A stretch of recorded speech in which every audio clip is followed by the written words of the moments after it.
Bismillahirrahmanirrahim. Assalamualaikum warahmatullahi wabarakatuh.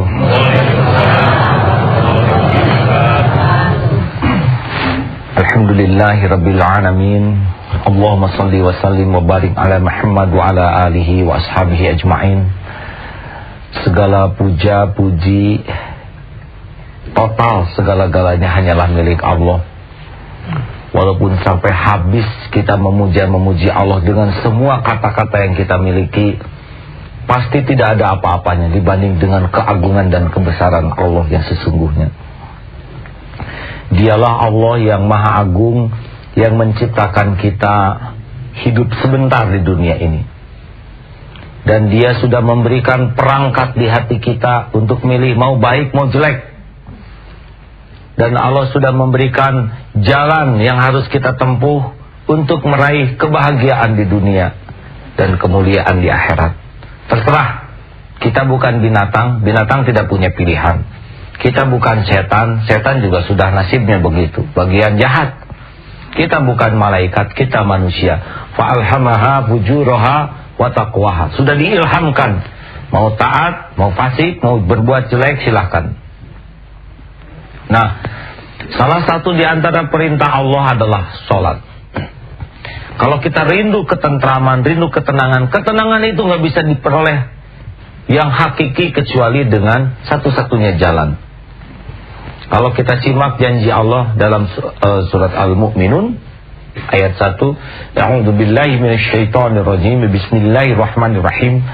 Qad aflahal mu'minuna alladzina hum fi sholatihim khashi'un. Amat sangat beruntung, bahagia, sukses, menang orang yang beriman dan khusyuk dalam sholatnya. Artinya, kalau kita menganggap ketenangan itu sesuatu yang berharga, sebetulnya rahasianya sholat ini. Kalau kita tahu rahasia sholat khusyuk, subhanallah. Prinsip sederhana, sholat khusyuk itu dua cirinya, yaitu ketika sedang sholat, dia bisa benar-benar merasakan nikmatnya komunikasi dengan Allah. Dan sesudah sholat ada hasilnya. Jadi sedihnya kita dalam sholat, tapi sesudah sholat tidak ada buktinya, bukan itu yang diharapkan oleh Islam.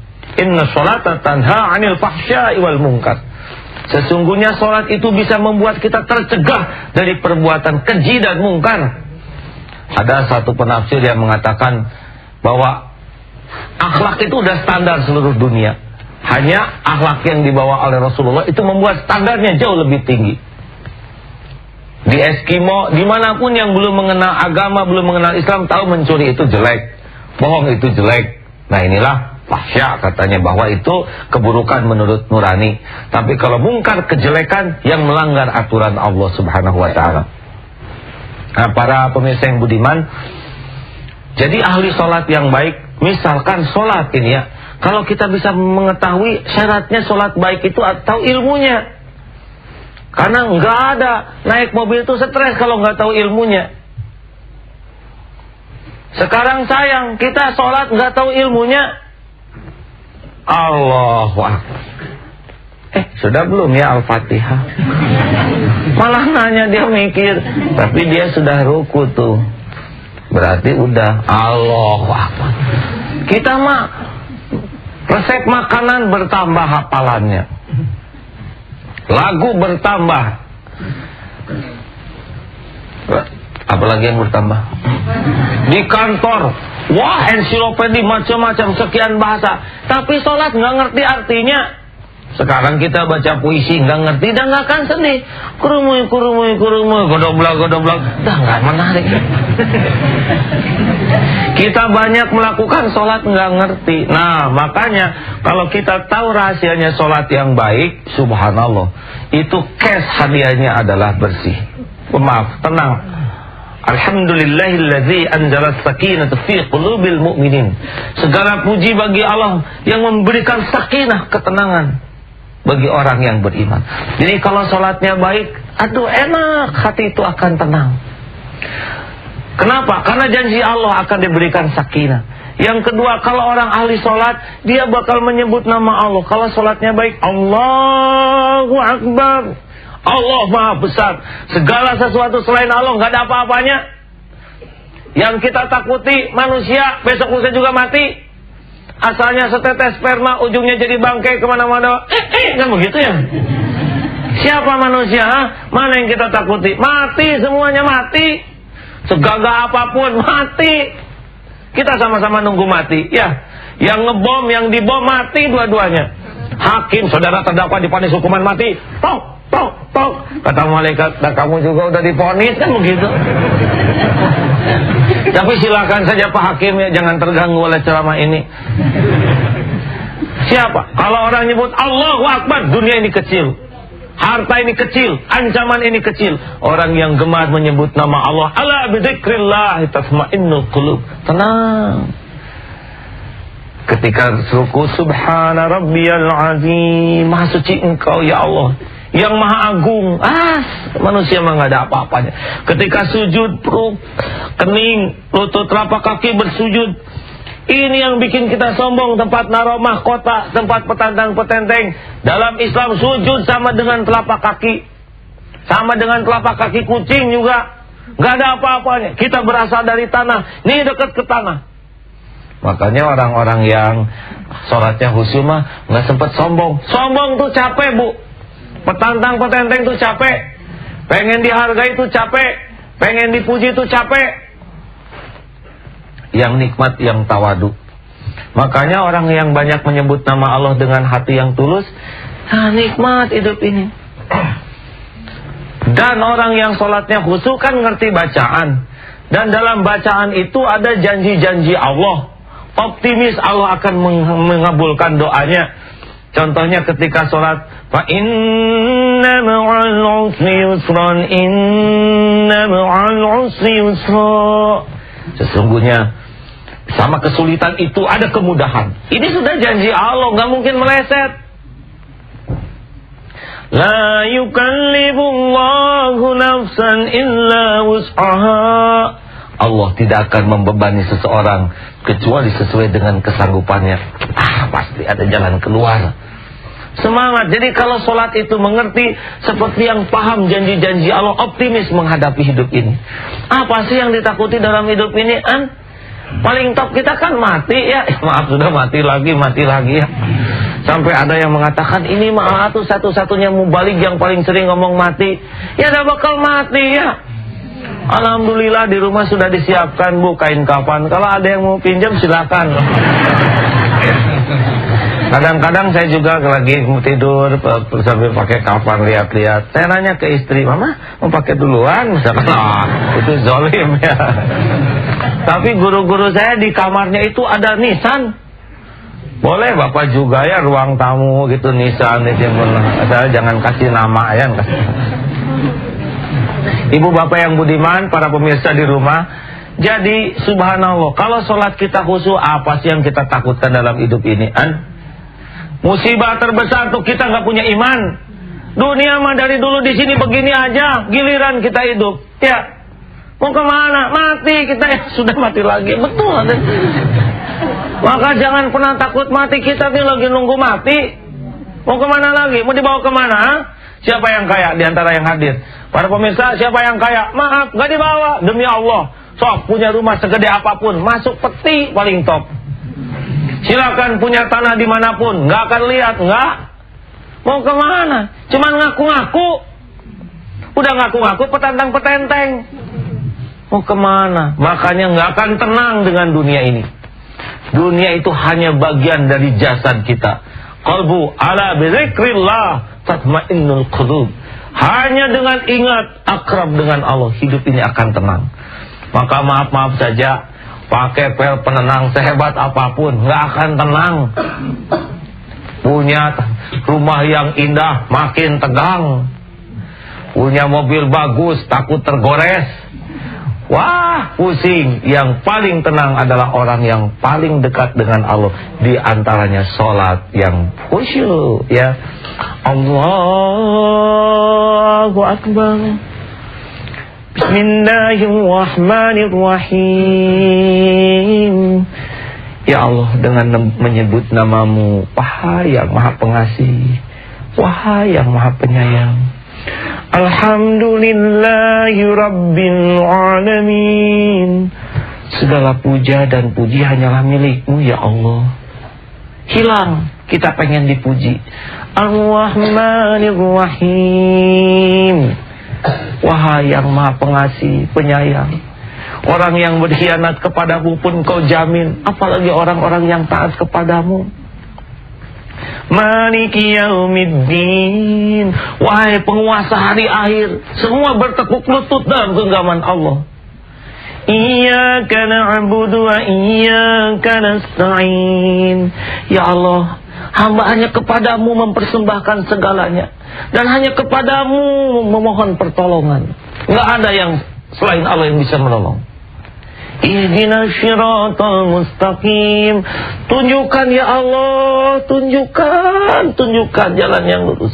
Siratal ladzina an'amta 'alaihim ghairil maghdubi 'alaihim waladdallin. Ya Allah, tunjukkan jalan orang-orang yang soleh, orang-orang yang Engkau ridhoi, Engkau sayangi. Jangan Kau tunjukkan jalan orang-orang yang batil, sesat, orang yang zalim. Kabulkan ya Allah. Aduh, baca Fatihah saja nikmat. Begitulah, Masya Allah ya. Pokoknya mah kalau orang tahu nikmatnya sholat, ekstasi itu apa? Itu menipu diri dan merusak diri ya. Kasihan ya. Saya agak tegang juga cerita sholat khusyuk, sebab ini mah jujur aja, saya juga belum begitu khusyuk. Memang kadang-kadang kalau lagi banyak masalah asa meningkat khusyuknya ya. Nah begini ya, lintasan hati itu pasti ada. Nah kalau nggak ada yang menggoda, kita dapat dari mana seninya ya.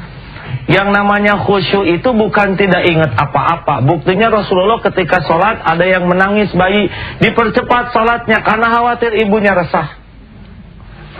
Jadi sholat khusyuk itu belum nggak ingat apa-apa. Saya mah belum pernah merasakannya itu ya. Kita harus, bahkan sholat di pertempuran itu juga ada aturannya ya. Jadi yang paling penting, terbang pikiran, tangkap. Terbang, tangkap. Nah, yang namanya tidak khusyuk, sudah terbang, diikuti oleh kita, ikut terbang. Allahu Akbar. Hari ini ada undangan ya. Jam berapa itu undangan? Sami Allah. Kan kita sering lihat jam. Pada waktu itu ingat, wah beli kado, uangnya ada enggak? Allahu Akbar. Ayo aku. Kalau ibu-ibu kan rencana beli baju itu di modelnya waktu sholat Bu. Allah, rempelnya berapa ya? Tapi kancingnya kegedean ya. Nyicilnya berapa kali begitu. Nah harusnya kita disiplin. Maka insya Allah dalam pertemuan yang akan datang, ahli sholat yang baik itu akan tampak dari kemampuannya untuk memfokuskan pikiran. Ini baru satu aja ya. Pembawaan ahli sholat itu tenang, tentram, optimis ya. Itu ciri-cirinya. Kalau orang sesudah sholat gelisah, was-was, takut, bingung, pesimis, ini ciri-ciri kurang begitu bagus sholatnya ya. Nggak usah khawatir, terbang, tangkap, terbang, tangkap. Makanya sholat yang enak itu yang tartil dibacanya. Ara'aitan ladzi yukadzibu biddin. Tahukah engkau orang yang mendustakan agama? Fadzalikal ladzi yad'ul yatim. Yaitu orang yang menghardik, bersikap ketus keras terhadap anak yatim. Wala yahuddu ala ta'amil miskin. Dan orang yang enggan mengajak orang lain, enggak peduli kepada orang-orang miskin, itu pendusta agama. Fawailul lil musallin. Dan celakalah orang-orang yang salat, alladzina hum an salatihim sahun. Yaitu orang yang lalai. Lalai itu sesudah salat ya. Jadi sesudah salat tuh enggak ada bekasnya tuh kelakuannya tuh. Itu celaka. Harusnya aduh. Nah, begitu. Baik. Bagaimana menangis dalam sholat? Menangis dalam sholat, ini macam-macam tangisan itu ya. Kenapa tertawa? Karena ada, jangan tersinggung ya. Ada yang ujuk-ujuk sedih belum mulai sholat karena dia ingat suaminya itu menyakiti. Ya Allah. Tapi selama sholat tuh ingat suaminya terlalu lincah menyakiti dirinya. Ada yang sholat ingat ke anaknya, ada yang ditagih hutang menjerit, tapi selama sholat ingat hutang, ingat ancaman. Sebetulnya sholat yang khusyuk tidak bergantung tangisan, ya. Tapi bagaimana dia bisa menikmati interaksi dengan Allah. Kalau sedang baca Al-Quran karena memahami, jadi sedih. Memang Al-Quran tuh kalau dibaca tuh walaupun tidak paham sudah ada nilai tersendiri, ya, akan lebih tenang dan Allah mendatangkan rahmat. Tapi kalau mengerti, wah subhanallah itu, ya.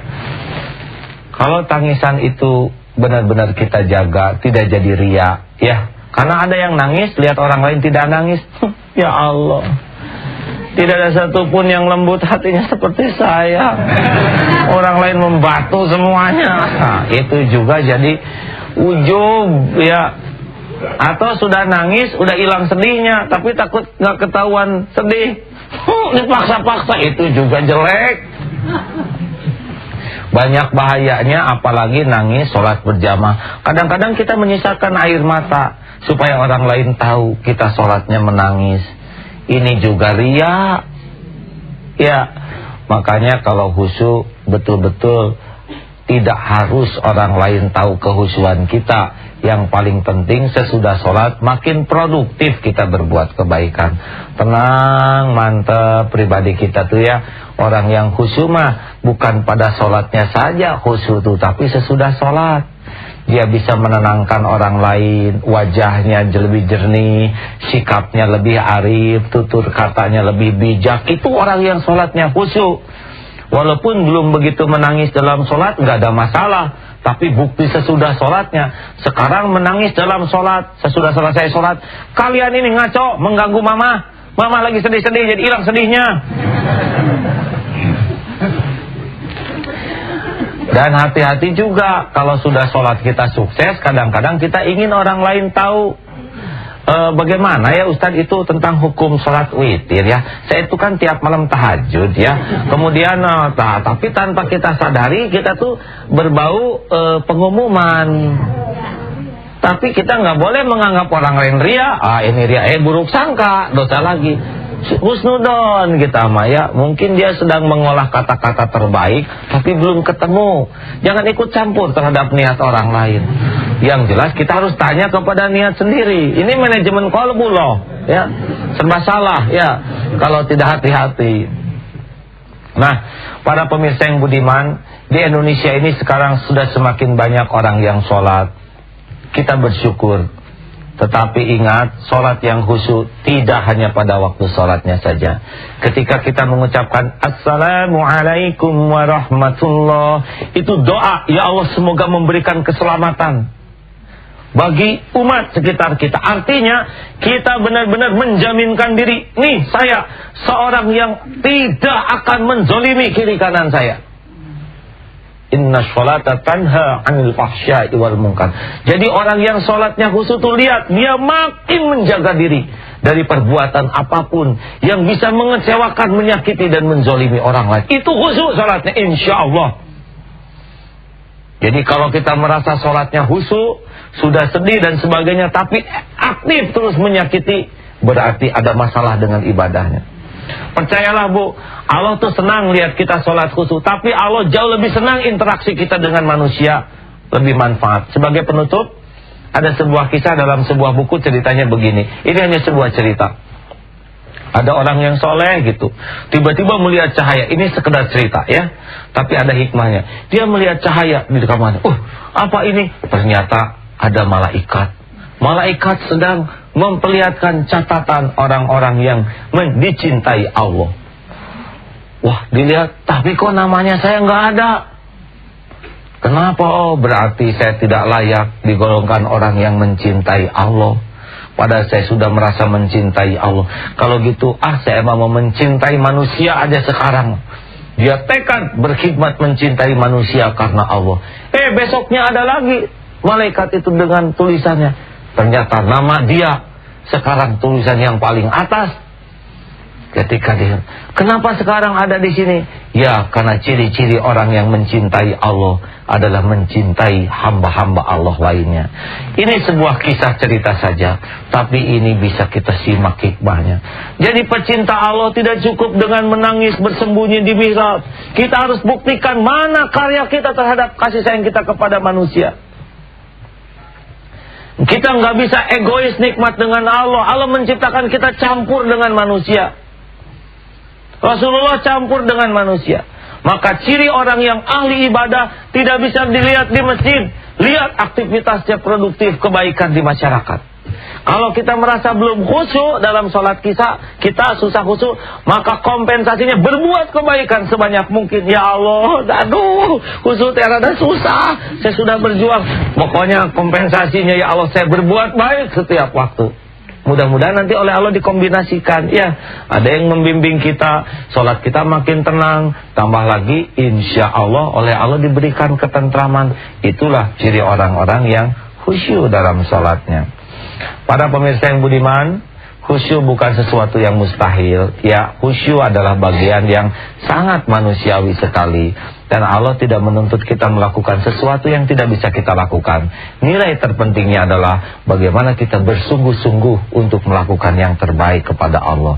Baik dalam hubungan bersama Allah dan juga hubungan dengan sesama umat manusia. Kita rahmatan lil alamin. Kita diciptakan membawa manfaat bagi sebanyak-banyaknya hamba Allah. Baik, kita tutup dengan doa. Allahumma sholli ala Muhammad wa ala alihi wa ashabihi ajma'in. Duhai Allah, wahai yang maha menatap dan maha mendengar, Engkaulah yang maha tahu seluruh aib dan dosa-dosa yang kami perbuat. Rob, singkapkan hati kami agar dapat mengenal siapa diri ini. Berikan kesanggupan bagi kami untuk menyadari kekurangan dan kesalahan kami. Dan berikan kekuatan bagi kami untuk bertobat dengan benar. Berikan kemampuan bagi kami untuk merubah segala keburukan menjadi kebaikan, ya Allah. Segala kehinaan menjadi kemuliaan. Segala kemalasan menjadi kesungguhan. Ya Allah, karuniakan kepada kami nikmatnya beribadah kepadamu. Karuniakan kepada kami khusyuknya sholat, ya Allah. Nikmatnya mengingatmu. Golongkan kami menjadi orang yang selalu kaya batin ini dengan yakin kepada jaminanmu. Golongkan kami menjadi orang yang tidak pernah takut kepada siapapun karena yakin akan perlindungan pertolonganmu. Cukupkan kami hanya takut kepadamu, ya Allah. Jadikan kami menjadi orang yang tidak pernah merasa miskin di dunia ini karena yakin akan jaminanmu. Dan golongkan kami menjadi orang yang selalu tentram karena selalu ingat akan karuniamu. Ya Allah, jadikan sisa umur ini menjadi hamba-hamba yang penuh manfaat. Tuntun kami, ya Allah, agar kami dapat menuntun hamba-hambamu yang tersesat. Curahkan ilmu kepada kami agar kami dapat menjadi cahaya hidayah bagi hamba-hambamu yang ada dalam kegelapan. Berikan kekuatan dan keberanian bagi kami agar kami dapat menegakkan yang hak dan memberantas yang mungkar, ya Allah. Simpanlah kami di barisan yang paling depan untuk kemuliaan ini, ya Allah. Ya Allah, himpunkan kami bersama orang-orang yang mencintaimu, mencintai kebenaranmu, mencintai hidup mulia di jalanmu. Ya Allah, selamatkan bangsa kami ini, ya Allah. Luluhkan hati-hati yang penuh kebencian, gantikan dengan kasih sayang. Luluhkan hati yang keras membatu, gantikan dengan hati yang penuh kelembutan. Gantikan hati-hati yang penuh dengan keangkuhan, dengan kesombongan, dengan kemuliaan, dengan rendah hati di jalanmu.